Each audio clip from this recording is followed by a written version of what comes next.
Hola, muy buenas tardes. Bienvenidos a su programa Derecho y Humanidad. Son las 16 horas con 7 minutos del día 1 de junio del año 2020.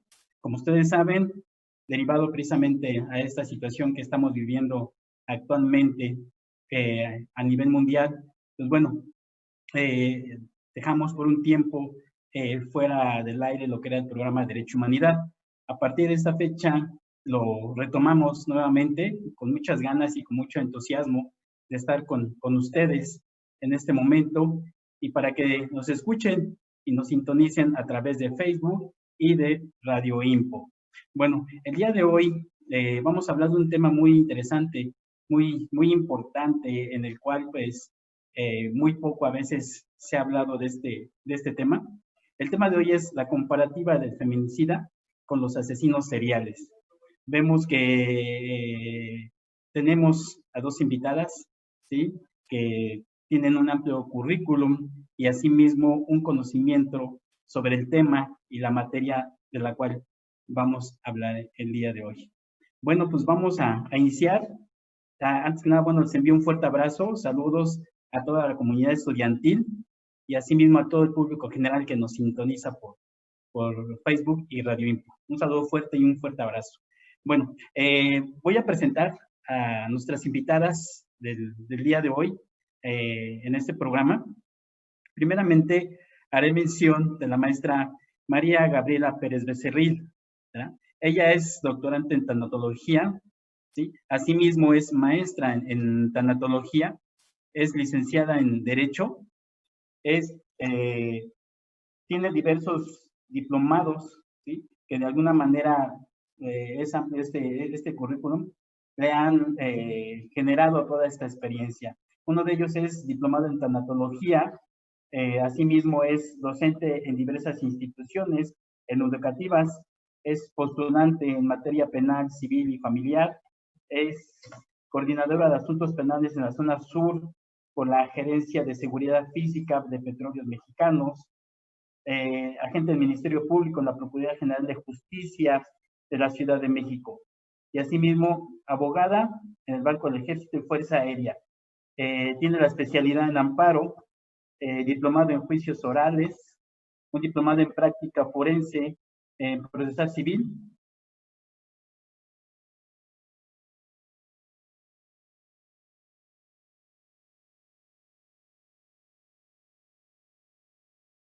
Del trabajo, diplomado en práctica forense, congresos, es conferencista. Bueno, entonces el currículum de la maestra María Gabriela Becerril, Pérez Becerril es muy amplio. Entonces ella va a estar el día de hoy con nosotros, acompañada precisamente de la licenciada Dora Elia Hernández Robles, quien es también nuestra invitada del día de hoy. Ella es licenciada en Derecho por el Instituto Mexicano de Psicología, asimismo maestrante en la maestría en Derecho Penal. Tiene certificación como perito de documentoscopía, grafoscopía y dactiloscopía. Es perito en detección de mentiras por medio del lenguaje no verbal en procesos de certificación. Asimismo, ha tomado diversos cursos que ha hecho de alguna manera ampliar su amplio conocimiento y experiencia en esta materia. Bueno, pues vamos a dar paso precisamente a el inicio del programa. Bueno, ustedes a lo mejor se preguntarán, ¿verdad? Esta parte de lo que es, a lo mejor, primeramente lo que es la violencia, qué es un feminicida y qué es un asesino serial. Para esto, pues bueno, tenemos a nuestras invitadas que nos van a ampliar y nos van a explicar estas características y diferencias que se presentan en personas que precisamente tienen estas conductas, ¿sí? A nivel social, familiar o individual. Entonces, para esto quisiera darle primeramente la palabra a la maestra María Gabriela. Muy buenas tardes, maestra. ¿Cómo está usted? Buenas tardes, decano. Buenas tardes, comunidad INPO, IMEPS y Centro de Tanatología y Terapia del Duelo. Para mí es un gusto estar aquí el día de hoy con una perspectiva diferente. Es muy importante y quiero resaltar que hoy me siento muy orgullosa de presentar una alumna que tuve el placer de darle clase a esta generación de la licenciatura en Derecho número 14 de los lunes, en donde fui su maestra de seminario de titulación. Y ella me presentó esta investigación que ha trabajado durante mucho tiempo y que se me hace verdaderamente muy interesante. Entonces, maestro, me gustaría, por favor, que escucháramos a Elia, que es la especialista que el día de hoy nos va a platicar, porque nos tiene verdaderamente emocionados con el tema. Elia, bienvenida, es un orgullo tenerte aquí, fue un orgullo para mí ser tu maestra. Te cedo el uso de la voz, platícanos de tu proyecto que está verdaderamente interesante. Adelante, Elia. Buenas tardes, muchas gracias por la invitación. Bueno, este proyecto, la verdad, desde que inicié, me envolvió bastante debido a la necesidad social que tenemos en estos momentos. A lo mejor para mucha gente el tema de feminicidio está muy trillado, ¿no? Y más aún los hombres, porque he escuchado, bueno, ¿y por qué feminicidio, no? Y no a nosotros también, ¿no? Pero vamos a hablar, hay conceptos, ¿no? Conceptos básicos como es la violencia hacia la mujer. Ajá. La violencia en la mujer es la más clara desigualdad que existe entre hombres y mujeres y la más grave violación a los derechos humanos que sufren millones de mujeres, niñas y jóvenes. Es en todo el mundo, aunque México ocupa uno de los primeros lugares en cuanto al feminicidio y la violencia hacia la mujer, ajá, pero este es un fenómeno que se está viviendo alrededor del mundo. Vamos a ver, mucha gente argumenta que es debido al machismo. Es por eso la importancia que decidí de hacer esta investigación, ya que si es verdad que hay bastante machismo aún todavía, todos los ataques que realizan los asesinos seriales van dirigidos hacia la mujer y no todos los asesinos seriales son machistas, ¿no? Entonces, ahí ya se involucran otros temas, ¿no? Mire, el machismo es una forma de sexismo en la que se discrimina y menosprecia a la mujer, considerándola inferior al hombre. Ajá. Esto tiene un fundamento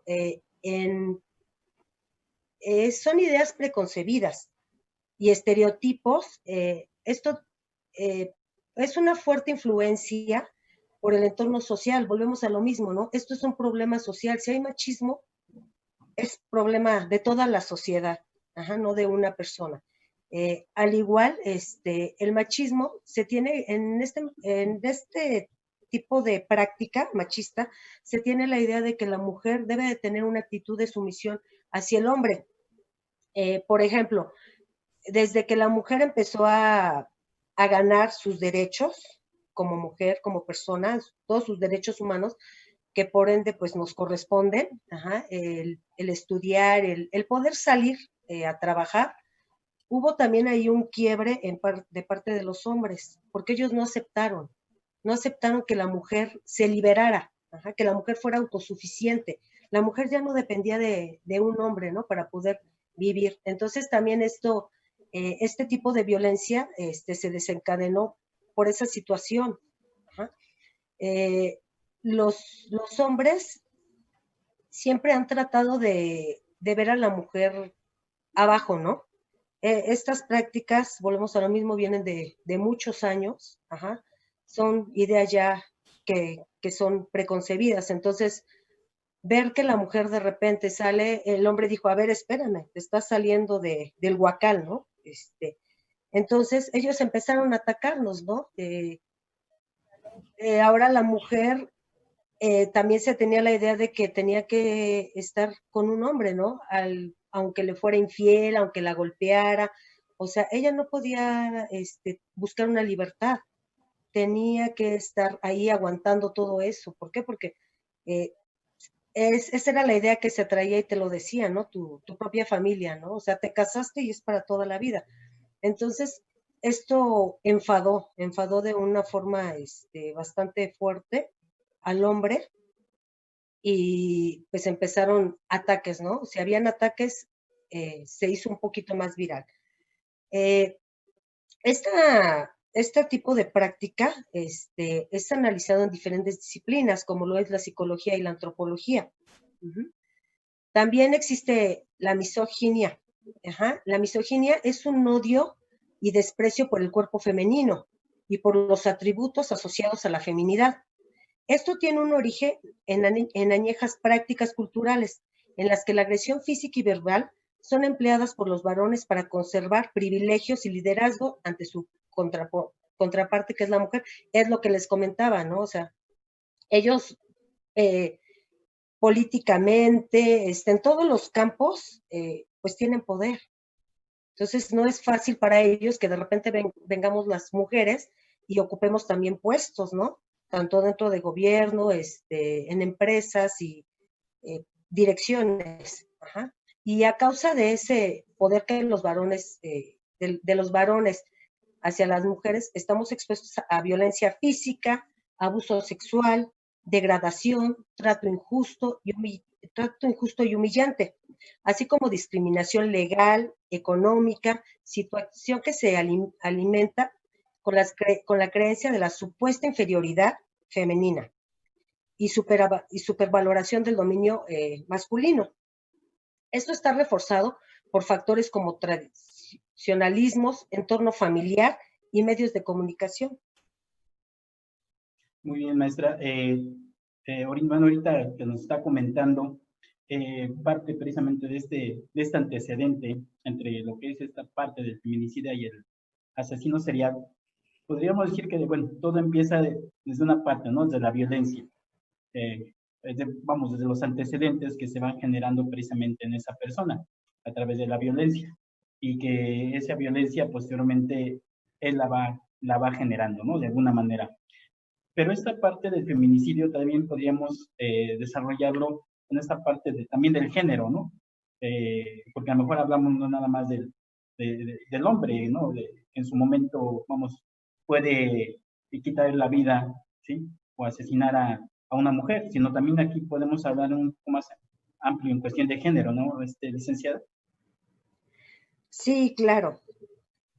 Mire, el feminicidio el término feminicidio fue utilizado por primera vez por Diana Russell, es una activista y escritora.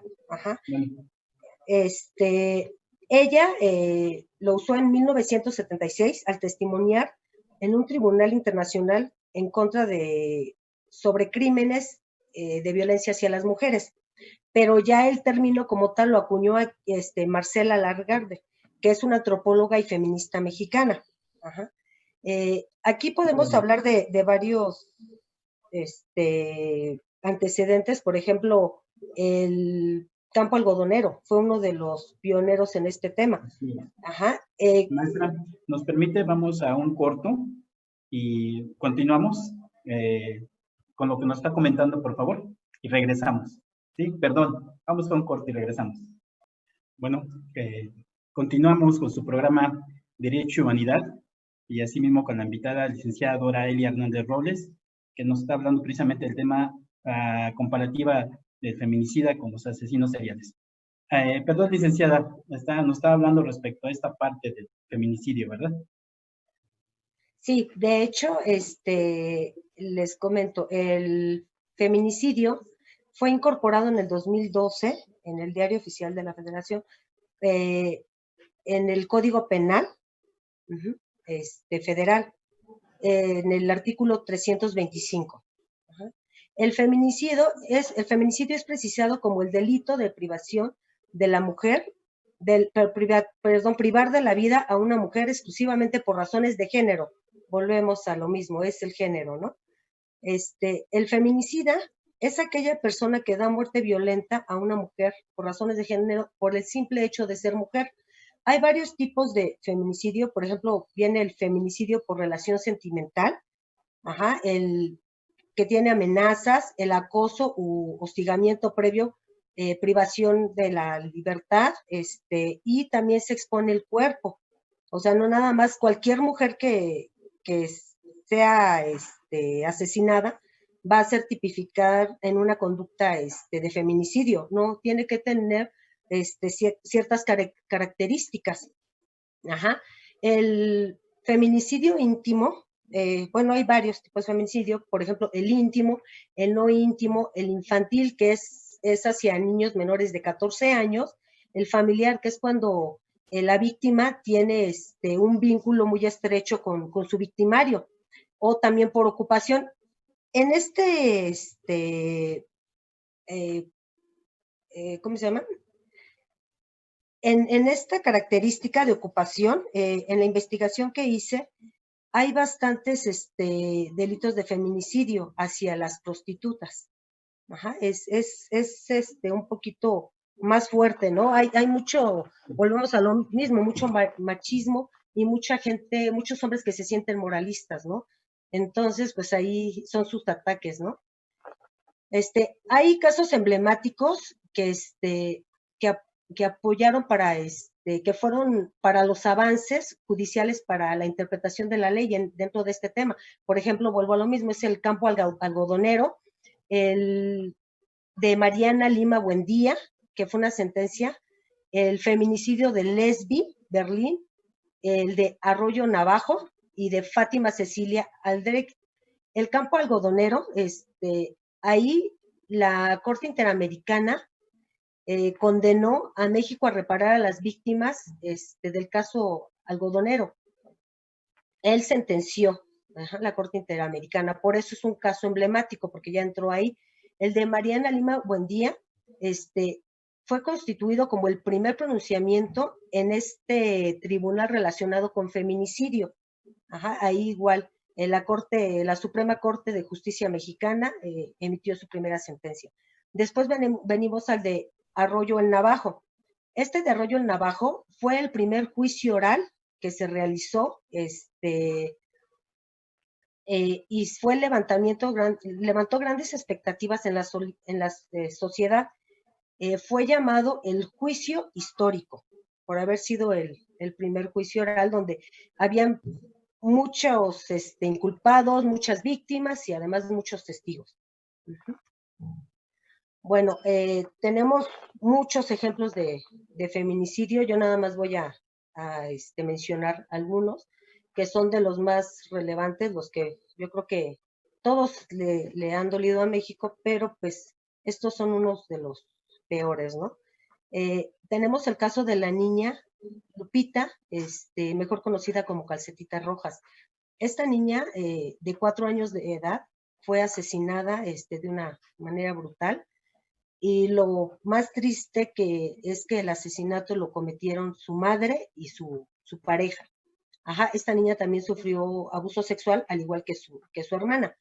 El de Valeria Gutiérrez también fue un caso muy sonado, una niña de Nezahualcóyotl, de 11 años, a la cual su papá la subió a una combi, y también fue violada y estrangulada por el conductor de esta combi. Tenemos el de Lesbi Berlín, que se dio en Ciudad Universitaria, también por estrangulamiento de su novio. Tenemos el de Fátima Cecilia, fue uno de los recientes, una niña de 7 años, a la cual una persona conocida la sustrajo de la escuela, aprovechando que su mamá no había llegado. También fue violada, fue torturada y su cadáver se encontró en la calle. Y otro de los más recientes es el de Ingrid Escamilla, una joven de 25 años, la cual fue asesinada por su pareja. Ella ya tenía antecedentes levantó una demanda de violencia familiar, pero ya no siguió con el proceso, entonces lo dejó así, y al final de cuentas su pareja le enterró un cuchillo en el cuello y la asesinó, además de que la desolló. Y este caso fue muy sonado, fue aquí en la Gustavo Madero, porque también empezaron a viralizarse sus fotografías. Bueno, en cuanto a feminicidios, eso sería todo. Ahorita vamos a empatar el tema con el de asesinos seriales. Bueno, No sé sí, si perdón, no sé si la maestra Gabriela quisiera hacer alguna pregunta, aportar. Sí, maestra, la escuchamos. Y gracias. Lo que yo quería comentar era precisamente lo que dice Elia, que me encantaría empezar a escuchar hacia dónde empiezas a fusionar esta parte del feminicidio con los asesinos seriales. Por favor, Elia. Ok, claro que sí. Bueno, hablemos de asesinos seriales. Este fenómeno se empezó a estudiar en Estados Unidos, ya que habían varios crímenes sin resolver y habían varias características similares entre ellos. Ajá, el primero que acuña este término también, asesino serial, fue Robert Ressler en 1970. Ajá, ok. El término de asesino serial significa, es todo aquel que mata de 3 o más ocasiones, ajá, con un intervalo de enfriamiento. O sea, no son consecutivos sus asesinatos, aunque hay algunos que comienzan matando con ese intervalo y posteriormente, como Ted Bundy, que ya después mató a 4 personas en un día. Ajá. Por eso de la recompensa, ¿no? Que para ellos significa.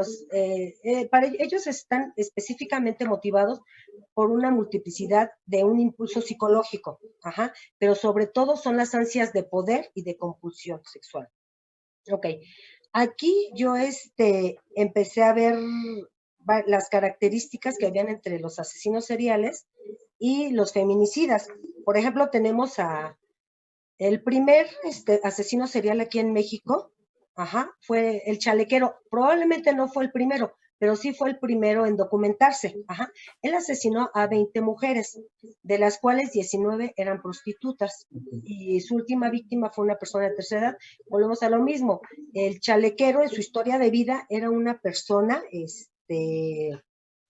machista, era misógino, además el señor era muy moralista y él pensaba que estas mujeres no merecían vivir porque eran infieles, ¿no?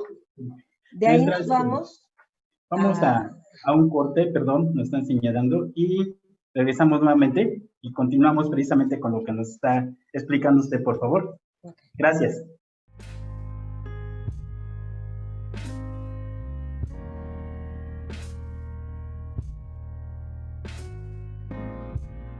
Ajá, entonces, ya de ahí, que empató con los dos, nos vamos al del monstruo de Catepec.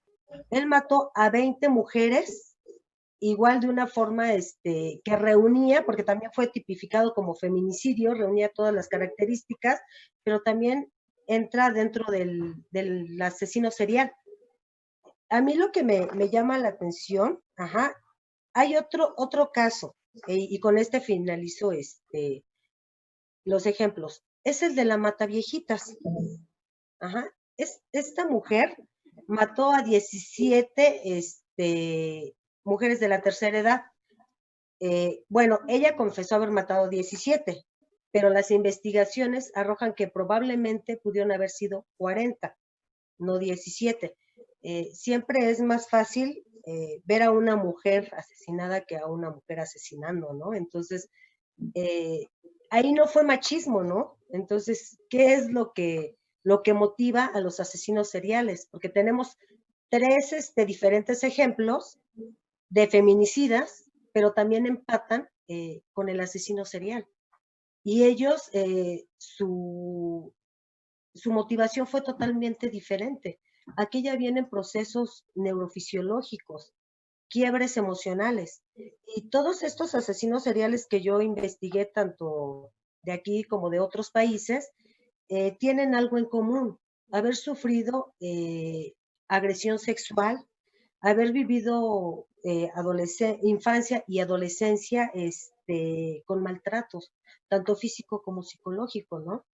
Entonces, eso es donde a mí el tema da para mucho, todavía me falta mucho por investigar y es para muchas disciplinas, ¿no? Hay cosas que a mí pues no me competen, ¿por qué? Porque yo soy jurista, ¿no?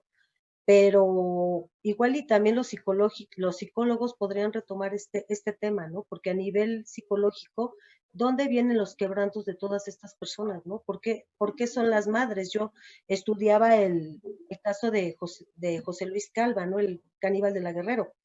Esta persona, su quebranto emocional fue con su mamá, porque su padre muere cuando él tenía 2 años de edad, su mamá se dedica a derrochar la herencia, a vivir con varios hombres. De hecho, uno de los hombres quiso violar a una de sus hermanas, la madre lo corre de la casa, ¿no? Entonces, ¿qué le representan estas mujeres a las que matan? ¿Dónde empatan con algo de su mamá? O sea, por eso es por lo que yo digo, ¿no? Realmente para mí este problema no es un problema de sexo, no es un problema sexista, más bien es un problema social en el que toda la sociedad estamos involucrados, tanto hombres como mujeres. Uh-huh. Muy bien. Entonces podríamos decir aquí, licenciada, que esta parte de los, vamos a decir, del feminicidio o los feminicidios, como decía usted, sea parte del machismo, parte de este impacto social que usted menciona.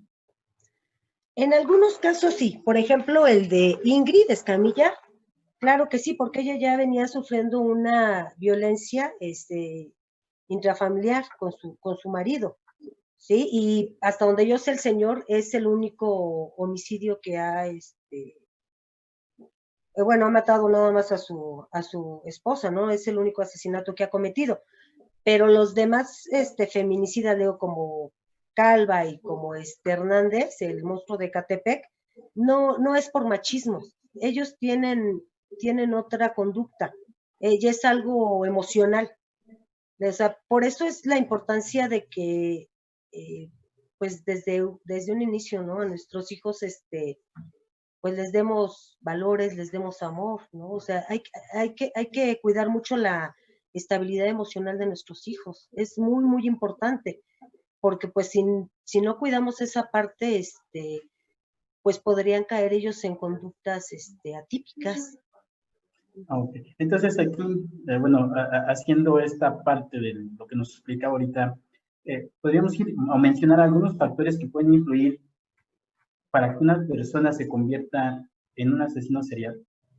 ¿Cómo cuáles serían? Mire, le voy a comentar uno, que de hecho fue investigado por la doctora Fergie Ostrowski. Ella es una investigadora de la UNAM.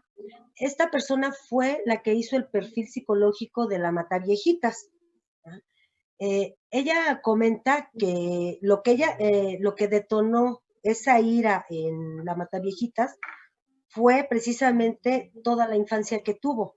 Esta mujer también fue violada sexualmente, sufrió maltrato por parte de su mamá y además le mataron a un hijo. Ajá, entonces eso fue lo que detonó. Entonces, varios de los asesinos seriales comienzan matando o maltratando animales. Ajá.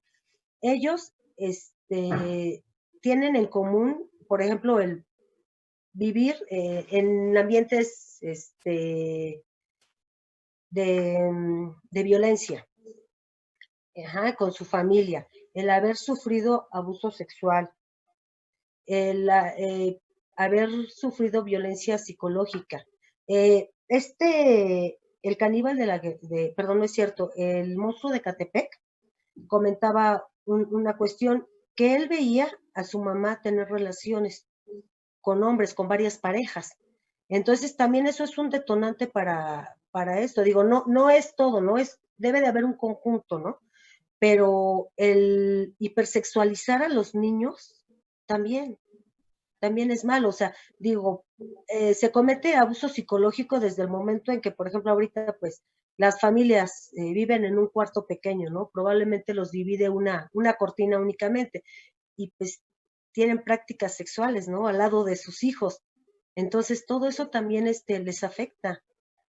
El hipersexualizarlos, el internet, todo lo que se ve el día de hoy. O sea, es un conjunto. Por eso usted hablaba de que es una cuestión psicológica, social, ¿no? Que precisamente impacta, influye en la conducta, en las características de la psique precisamente de estas personas que cometen este tipo de delitos, ¿verdad? Sí, le digo, es un proceso neurofisiológico que experimentan ellos. Así es. Maestra Gabriela, no sé si usted quiere hacer alguna pregunta o aportar. Claro.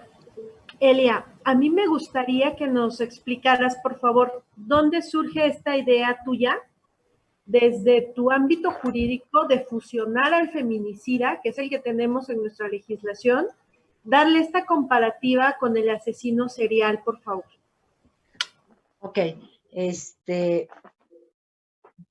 la curiosidad, empezar a investigar todos los delitos, vuelvo a lo mismo. El tema del feminicidio ahorita es lo que se está viviendo y lamentablemente ya lo estamos normalizando. O sea, ya no es algo que te asombre el ver este tipo de noticias. Entonces, al normalizarlo, yo empecé a ver, dije, a ver, un asesino serial, empecé a ver, en sí mata a mujeres, pero como tal esa figura no existe. No existe la figura. Dije, bueno, pero la figura del feminicida sí existe. Ajá. Y empecé a investigar todos los ataques de los asesinos seriales, que es un tema que a mí me apasiona, ajá, y empecé a ver que sí lo podía encuadrar en cuanto al feminicidio. Entonces empecé a investigar a los feminicidas que han existido aquí a lo largo de la historia y me encuentro con estos personajes, ¿no? Como el monstruo de Catepec, la Mataviejitas. Y fue cuando surge esa idea, ¿no? Yo preguntaba, ¿no? Porque desde un principio mi idea era encaminar este proyecto al puro feminicidio. No conocía mucho del tema del asesino serial. Empiezo a tomar un diplomado, el de lenguaje corporal, y empiezo a ver procesos neuropsicológicos, ¿no? Entonces, bueno, me empieza a llamar la atención, empiezo a tomar algunos seminarios en cuanto a la mente criminal, el asesino serial, y es donde empiezo a ver que hay mucha relación entre ambas figuras. Ok. Entonces, en este aspecto, podríamos ir en qué tipo de población suceden o planean estos sujetos o estas personas precisamente esos ataques o esa conducta, vamos. Corte. Perdón, pensé que íbamos a corte. Sí, ¿Vamos a corte? un corte, sí, y regresamos con esa pregunta. Ok, muchas gracias. Bueno, bien, regresamos a tu programa Derecho y Humanidad. Vamos a leer algunos comentarios que nos ha hecho el público respecto al programa. Primeramente, la maestra Lorena Polo, nuestra directora académica, nos da otra vez de regreso la bienvenida a nuestro programa Derecho y Humanidad. Muchas gracias, maestra, por esa bienvenida que nos da usted.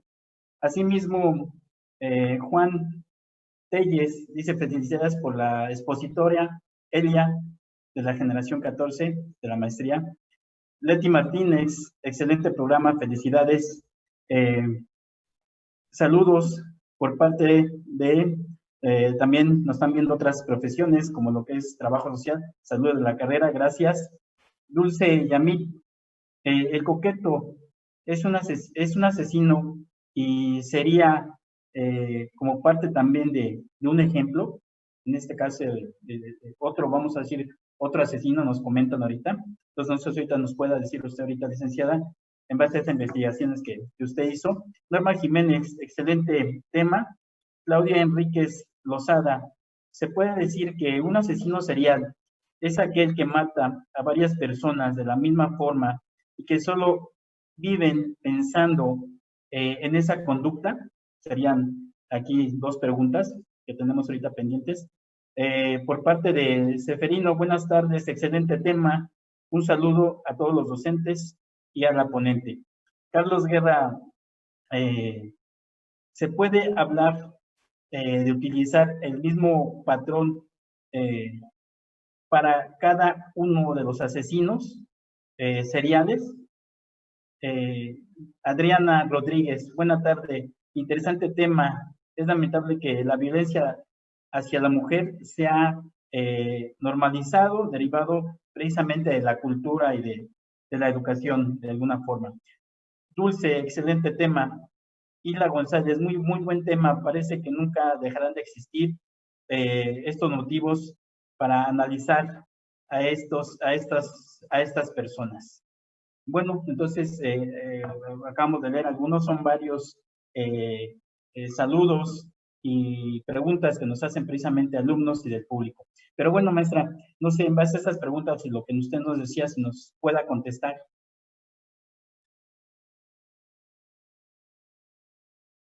Adelante, decía Dora. Ok, bueno, los asesinos seriales normalmente tienen el mismo modus operandi.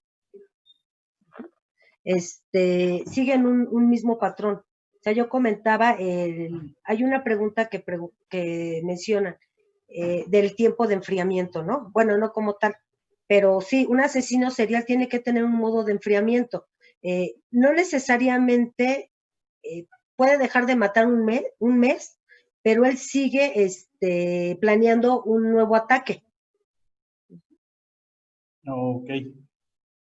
Ajá. Y es la otra que decía preguntaba la alumna respecto al coqueto.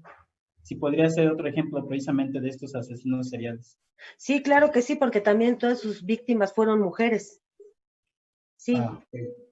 Okay. Sí, entonces, él empata en feminicidio también, todas sus agresiones. Bien. Ok, antes de irnos al corte, usted me preguntaba qué población era la que ellos atacaban. Yes. La población vulnerable es para ellos. Por ejemplo, si se da cuenta, una prostituta es una persona vulnerable, independientemente de a lo que se dedique, es una persona vulnerable. Las mujeres que atacó el monstruo de Catepec también eran personas vulnerables. En primera eran personas con bajos recursos y eran madres solteras, entonces también eran vulnerables. Las que mató la Mataviejitas también, puras personas de la tercera edad, eran vulnerables. Hay unas palabras que dijo Ted Bundy de sus últimas entrevistas. Él decía, no sé qué tienen estas mujeres que me invitan a hacer esto. ¿Qué es lo que tienen? Nosotros, hay parte biológica, las microexpresiones. Nuestras microexpresiones hablan mucho de nosotros. Entonces, efectivamente, él al estar con estas personas, veía en sus mis microexpresiones el miedo, la angustia. Era por lo mismo que él las asesinaba. Cuando un homicida ve a una persona fuerte, pocas veces se va a atrever a cometer el delito, el hecho. Ellos necesitan que sean personas vulnerables. ¿Por qué? Porque para ellos también una gratificación es el sentirse omnipotentes. Claro. Maestra Gabriela, no sé si quiere hacer, intervenir, hacer una pregunta. Claro, Elia, me gustaría comentar dos cosas. Aquí se me hace una pregunta muy interesante que hace Claudio Cruz, que dice, cuando una mujer asesina a otra mujer, ¿cómo se tipifica? Y él ejemplifica las poquianchis. Y también me gustaría aportarte, porque yo estuve muy de cerca en este caso. En 1998 fue detenido el que ahora conocemos como el Chacal de la Malinche, Miguel Ángel Bauchán Velázquez. Él lo que hacía era que agarraba a las chicas que iban pasando afuera de su casa con engaños o de forma violenta, las introducía, abusaba sexualmente de ellas, las asesinaba y las enterraba en su jardín, en su patio. Lo grave de este señor es que todo lo videogrababa y tenía también ahí como sus premios los videos, ¿no? Te digo que yo estuve muy de cerca en este caso porque yo conocí al fiscal que realizó la consignación y el juez Servín, el licenciado Rubén Servín Sánchez, fue mi maestro en varios diplomados. Entonces, cuando estábamos ahí, el juez nos platicaba cómo se estaba llevando a cabo este asunto y yo conocí al fiscal personalmente. Y fue la primera vez que se puso una pena muy grande de 316 años, aunque únicamente se compurgaran 50 años, ¿verdad? Entonces, para mí, a partir de ahí fue cuando yo empecé a trabajar esta parte de los feminicidas y podríamos decir que este fue el antecedente en nuestro país para que se pudiera, bueno, uno de los antecedentes, ¿verdad? Para que se pudiera tipificar este delito.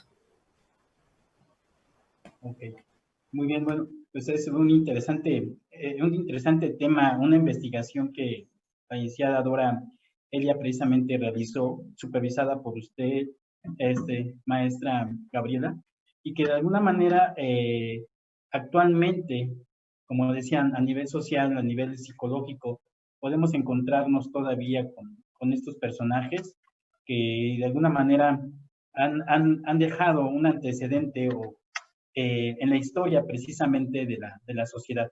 Porque como decía usted también, licenciadora, esto prácticamente es un aspecto social que genera impacto y todo precisamente encauzado a todos los antecedentes que actualmente estamos viviendo. Un ejemplo, lo que ahorita estamos pasando, ¿no?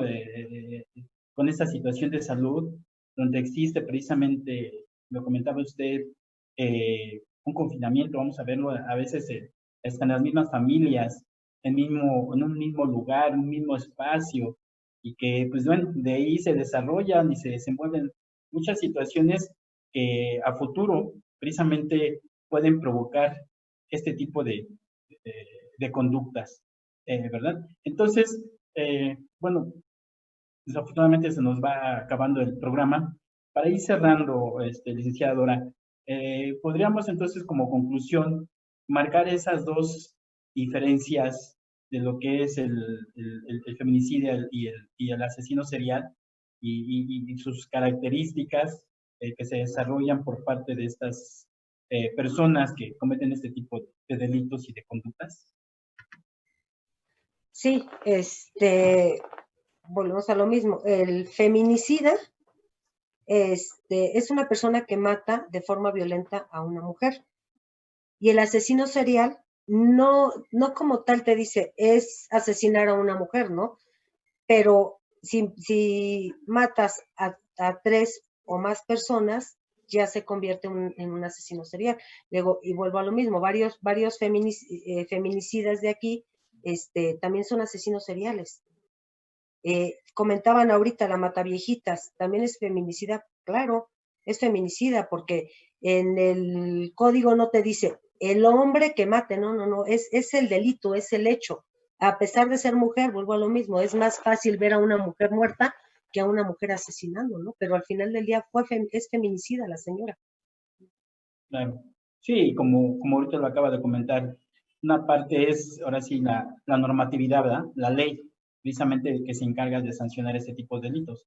Otra parte, precisamente, es la psicología, que se encarga precisamente de estudiar la psique, el aspecto cognitivo, precisamente, de estos sujetos y que se ven desarrollados a través de su conducta. Entonces, son dos aspectos importantes de un sujeto, ¿no? O de una persona con estas características, tanto en su parte interna, emocional, mental, conductual, como también su parte externa, ¿no? Su parte social, familiar, ¿no?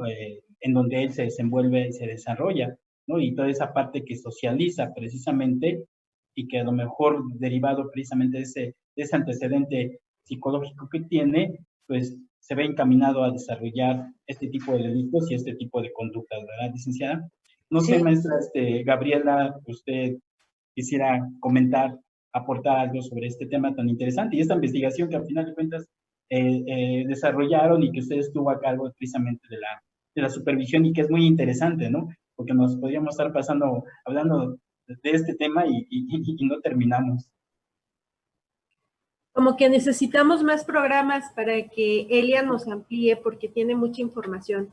Es importante aclararle, maestro, que Elia presentó este trabajo para finalizar su materia de seminario de investigación, pero es una investigación que ella ha hecho sola. Creo que ya desde mucho tiempo atrás ella la ha presentado. A mí me encantó el tema. y yo me sentí muy orgullosa de que me dijera, maestra, ¿qué te parece mi tema? Por eso fue que la invité a que lo presentara en el radio, porque es un trabajo de ella y es muy, muy, muy importante y de verdad que tiene muchas áreas para trabajar, tiene parte psicológica, parte social, yo no puedo dejar de ver la tanatológica, antropológica, económica, de muchos aspectos, y que sería importante que otras de nuestras carreras nos pudieran aportar para enriquecer el trabajo de Elia.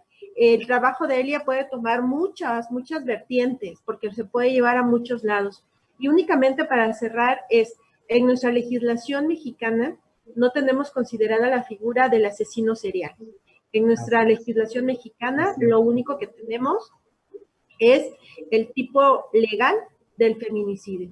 Entonces, este trabajo de investigación, ahí está la esencia de hacia dónde lo debe ella de encaminar, para tal vez hacer una equiparada, ¿verdad?, jurídica, y poder empezar a traer a nuestro sistema jurídico el significado de asesino serial.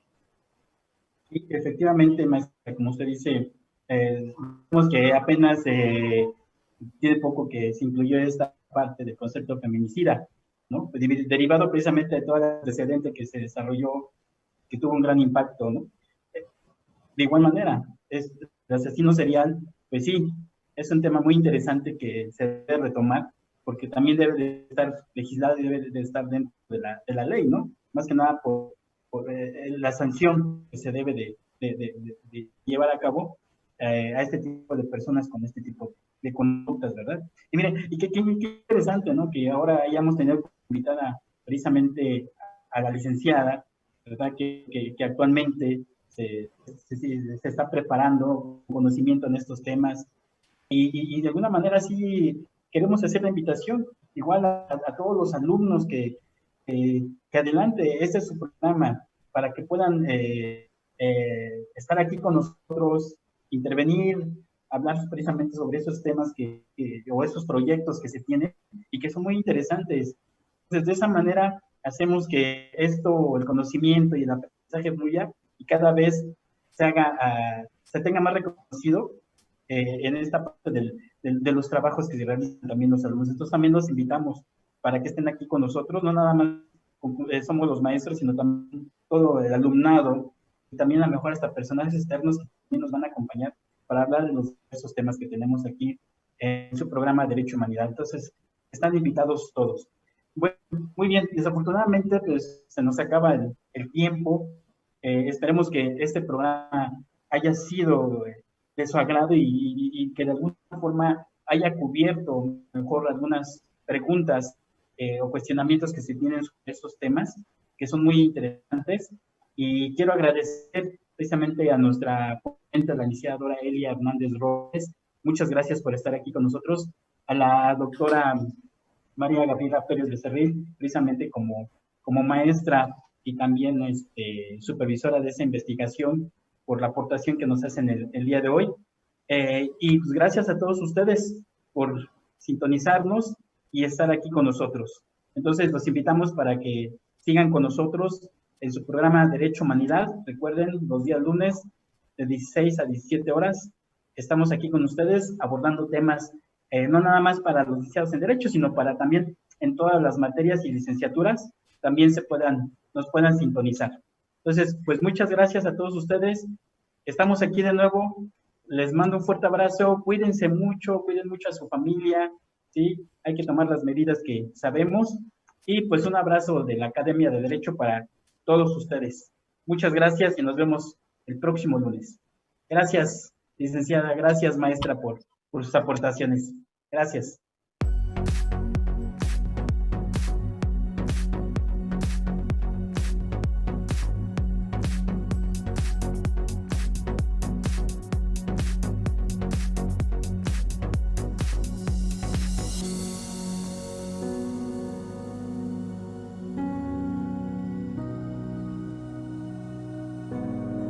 Déjanos tu opinión en la caja de comentarios. Si te gusta el contenido, dale like al video. Suscríbete y activa las notificaciones presionando la campana.